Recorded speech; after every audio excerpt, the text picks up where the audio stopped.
Ready হয়ে বসে আছি, দিয়ে আর কি করব, কিছু পাচ্ছিলাম না, বসে বসে নেল পেন্ট করছিলাম। বাবু যে কোথায় গিয়েছে বুঝতে পারছি না, বাবু আসলে তারপরে আবার যাব। গুড নুন বন্ধুরা, তা এখন রেডি হলাম, রেডি হয়ে যাব একটা বাড়িতে, নেমন্তন্ন আছে সেখানে যাব, আর পুজো আছে, পুজোটা দেখার জন্য তাড়াতাড়ি যাওয়া। ওই যে বাবু দেখো ওখানে রেডি হয়ে অনেকক্ষণ ধরে রেডি হয়ে বসে আছে, আর বলছে খেলনা নিয়ে যাবে। কি পাগলামি না বলো, নেমন্তন্ন বাড়িতে যাবে, খেলনা নিয়ে যাবে। তা চলো যাই, সেখানে গিয়ে যা যা করবো সব কিছুই তোমাদের সঙ্গে শেয়ার করবো। আশা করি ভিডিওটা ভালো তাই এসে একটা টোটো আছে, সেগুলো ঠিক যাবে না। সুন্দরপুরে যাওয়ার টোটো ধরার জন্য এখন আমাদের যেতে হবে মেন রাস্তায়। তা চলো মেন রাস্তায় গিয়ে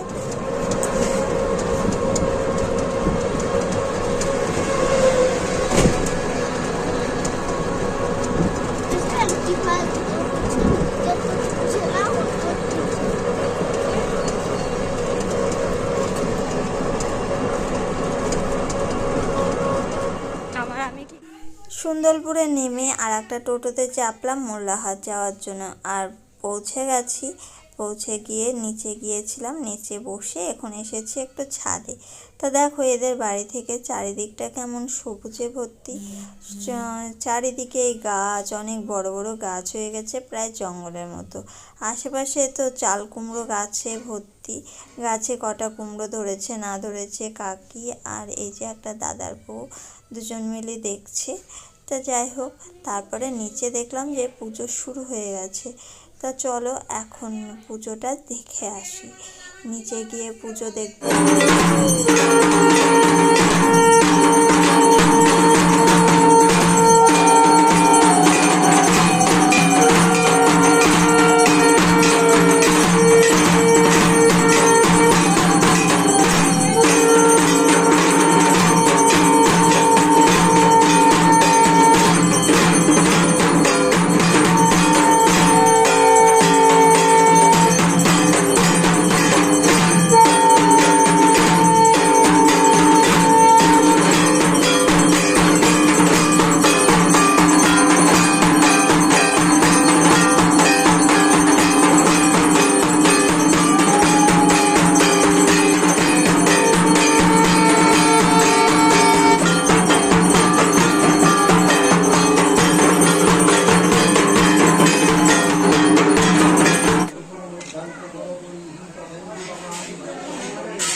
এখন ঠাকুর পূজা হয়ে গেছে, আর এখন সেই চলে এসেছে বিদায়ের পালা।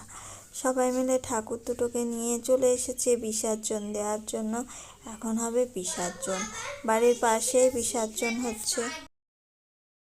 বাড়ির পাশে একটা পুকুর আছে, সেখানে ঠাকুর বিসর্জন হবে। তা আমরা সবাই মিলে এসেছি, এই যে আমার কাকার মেয়ে, বৌদি, ভাইয়ের বউ, সবাই যে যেখানে আছে আমরা এসেছিলাম, সবাই এসেছি। তাই এই যে প্রথমে দুটো ঠাকুর, যেহেতু দুবারেই ঠাকুর বিসর্জন হবে, প্রথমে একটা ঠাকুরকে নিয়ে গিয়ে বিসর্জন দিচ্ছে, তার কিছুক্ষণ পরেই দেখছি তিনটে মেয়ে মিলে আবার অন্য ঠাকুরকে নিয়ে যাচ্ছে। তাই ফার্স্ট টাইম দেখলাম কোনো মেয়েদেরকে ঠাকুর বিসর্জন দিতে। এতদিন পুজো দেখেছি, কিন্তু আমাদের ওখানে কিংবা আমাদের করিমপুরেও কোনো দিন ঠাকুর বিসর্জন মেয়েরা দেয় সেটা দেখি না, আজ প্রথমবার দেখলাম। তা আস্তে আস্তে যুগ পাল্টাচ্ছে, যেহেতু সব কিছুই হবে। তা যাই হোক, বেশ ভালোই লাগলো যে একসাথেই দুটো ঠাকুর বিসর্জন হয়ে গেল। ঠাকুর বিসর্জন দিয়ে ওরা স্নান টান করে উঠে আসলো। এই যে দেখো, তোমরা দেখতেই পাচ্ছ, যেমনটা বললাম মেয়েরা ঠাকুর বিসর্জন দিচ্ছে, রীতিমতো মেয়েরা 7 পাক ঘুরে সব একসাথেই ঠাকুরটা বিসর্জন দিচ্ছে। আমি প্রথমে ভাবছিলাম যে ঠাকুরটা নিয়ে গিয়ে ছেলেদের ঠাকুর বিসর্জন হয়ে যাবে, হয়তো ছেলেদের হাতে দিয়ে দেবে, কিন্তু তারপরে দেখলাম যে না, মেয়েরাই ঠাকুর বিসর্জনটা দিল।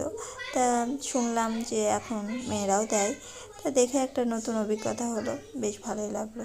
তা চলো এখন আবার বাড়ির দিকে যাই, ঠাকুর বিসর্জন যেহেতু হয়ে গেল, এখন বাড়ি যাওয়ার পালা। ঠাকুর বিসর্জন দিয়ে এসে এখন ঘরে বসে আছি, আর তোমাদের দাদা ভাই কখন আসবে সেই অপেক্ষাতে খাওয়া দাওয়া করে বাড়িতে যাব। প্রায় অনেকটাই রাত হয়ে গেছে, বললো যে আসছে, কিন্তু আসতে অনেকটাই লেট হচ্ছে। অবশেষে যে এসে পৌঁছালো, আর সেই কারণে আমি খেতে বসে পড়েছি। বাবু নীল এরা বসে আছে, আমিও বসে আছি, আর ও একটু দেরি হচ্ছে বলে ওই পেছনে দাঁড়িয়ে দাঁড়িয়ে দেখছো ফোন যাচ্ছে। ফোনটা যদি না থাকতো তাহলে কত সুন্দর হতো বলো তো। ফোন সারাদিন ফোন ফোন ফোন সকলেই, আমিও ফোন হাতে পেলে সারাদিন ফোন করে ফিরি। তাই যে খেতে বসেছে, আর এক এক করে খাবার চলে আসলো, আমরা খাওয়া দাওয়াটা করে নিলাম। তা খাওয়া দাওয়া করে টোরে আবার বাড়ির দিকে যেতে হবে, প্রায় অনেকটা রাত্রি হয়ে গেছে। আর সামনে তো আসার সময় দেখতেই পেলে কেমন জঙ্গল, আর চারিদিকে মাঠ মাঠ, অনেকটা মাঠ পার হয়ে যেতে হবে। আর যাওয়ার মতো শুধু আমরাই আছি, সবাই চলে গেছে। এই যে বলতে না বলতে চলে এসেছি এখন হরিপুরে।